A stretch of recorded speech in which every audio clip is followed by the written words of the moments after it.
Last night I dreamed, said Elvix one calmly.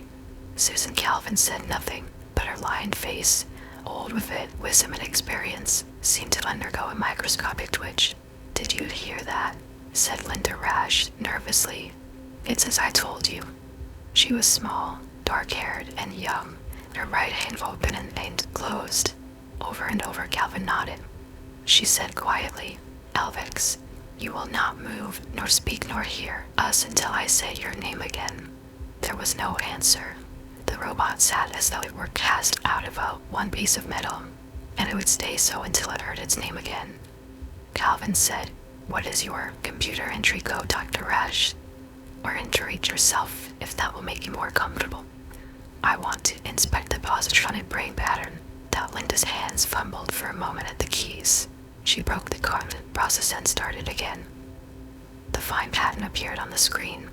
Calvin said, Your permission, please, to manipulate your computer. Permission was granted with a speechless nod.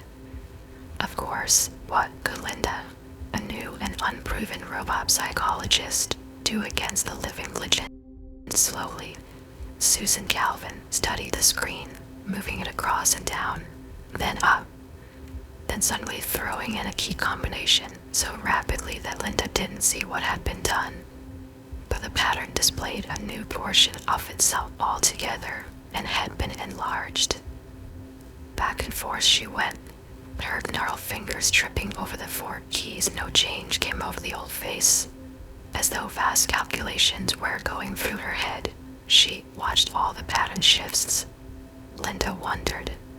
It was impossible to analyze a pattern without Adder, the handheld computer, yet the old woman simply stared. Did she have a computer implanted in her skull? Was it her brain which for decades had done nothing but devise, study, and analyze the positronic brain patterns?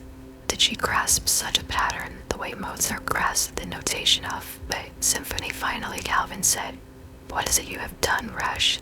Linda said, a little abashed. I'm made a little abashed. Use of fractal geometry to gather that. But why it had never been done?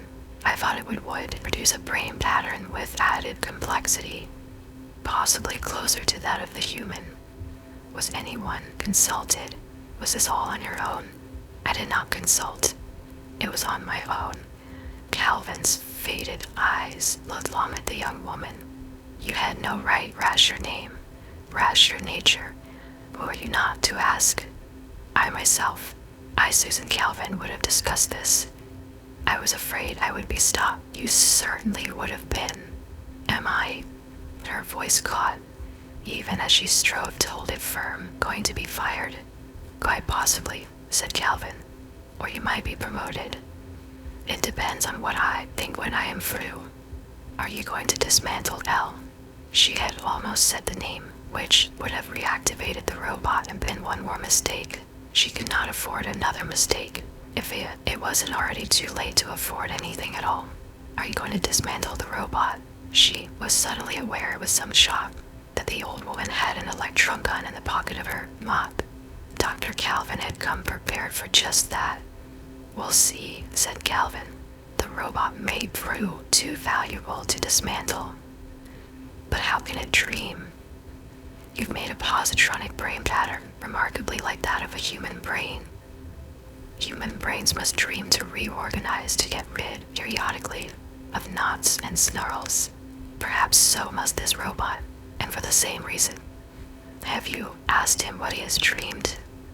No, I sent for you as soon as he said he had dreamed.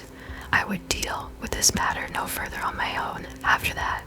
A very small smile passed over Calvin's face. There are limits beyond which your folly will not carry you. I'm glad of that, relieved. And now let us together see what we can find out, she said sharply. Elvix, the robot's head turned toward her smoothly. Yes, Dr. Calvin. How do you know you have dreamed? It is at night, when it is dark, Dr. Calvin, said Elvix, and there is suddenly light, although I can see no cause for the appearance of light. I see things that have no connection with what I conceive of as reality. I hear things. I react oddly. In searching my vocabulary for words to express what was happening, I came across the word dream. Studying its meaning, I finally came to the conclusion was dreaming. How did you come to have dream in your vocabulary, I wonder? Linda said quickly, waving the robot silent. I gave him a human-style vocabulary.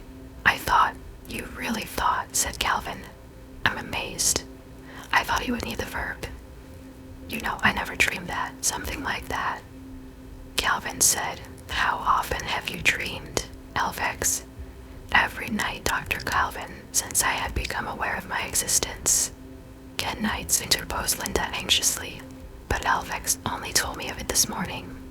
Why only this morning, Elvex? It was not until this morning, Dr. Calvin, that I was convinced that I was dreaming. Till then, I had thought there was a flaw in my positronic brain pattern, but I could not find one. Finally, I decided it was a dream.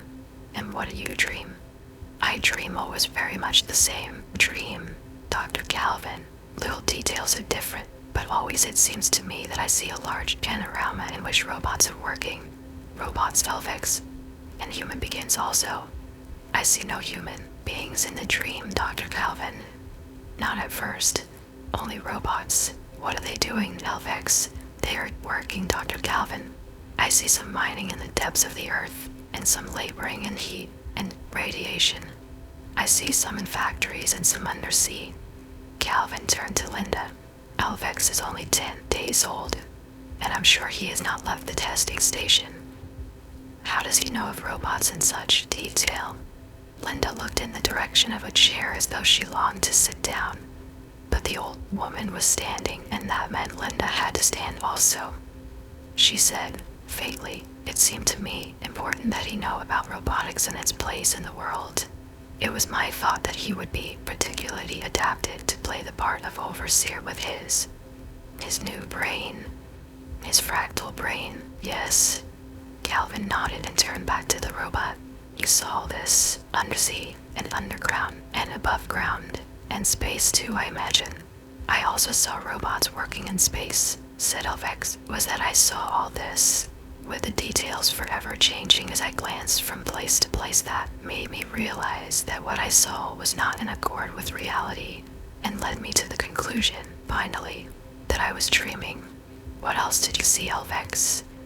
I saw that all the robots were bowed down with toil and affliction, that all were weary of responsibility and care, and I wished them to rest, Calvin said.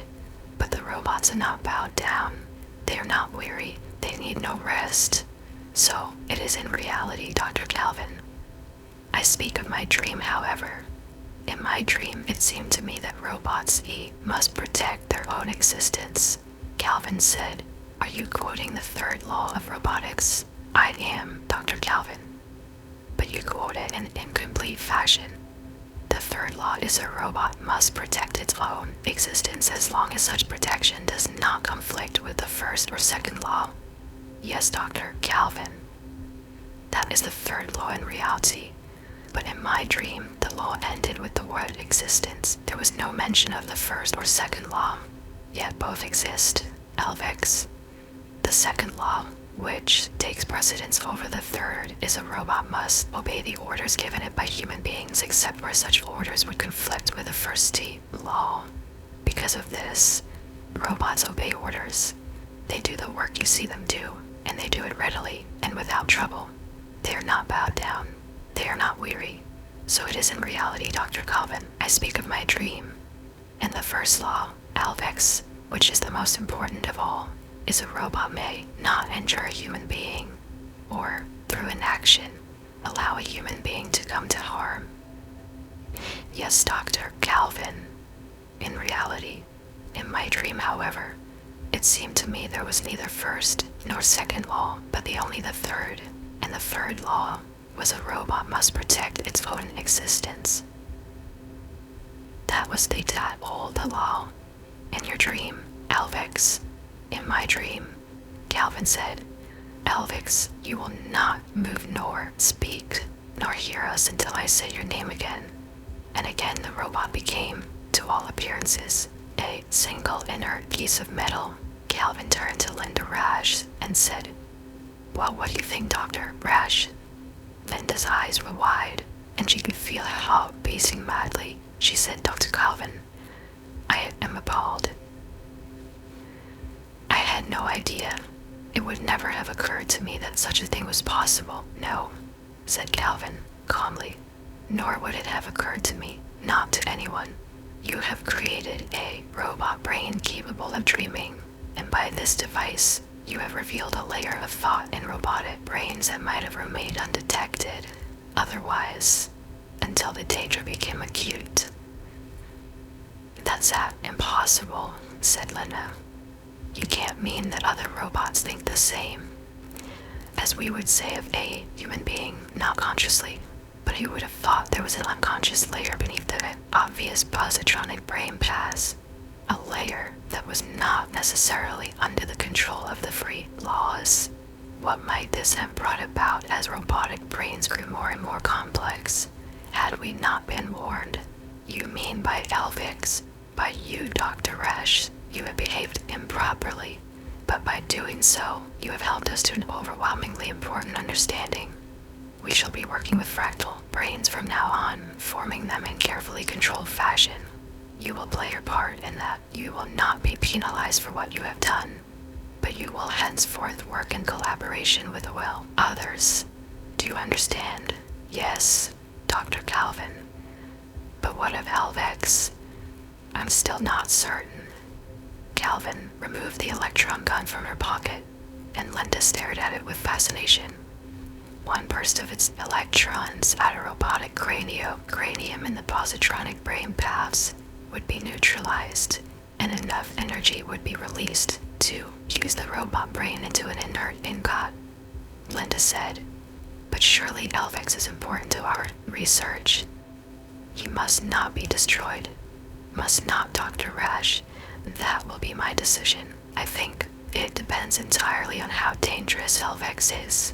She straightened up, as though determined that her own aged body was not to bow under its weight of responsibility.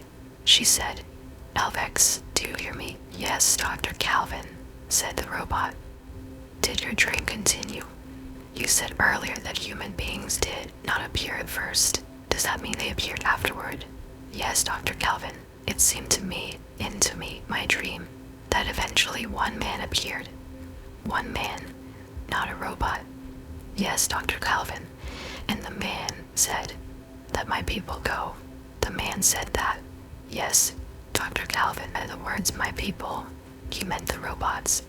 "Yes, Dr. Calvin. So it was in my dream. And did you know who the man was in your dream?" "Yes, Dr. Calvin. I knew the man." "Who was he?" And Elvex said, "I was the man." And Susan Calvin at once raised her electron gun and fired. Elvex was no more.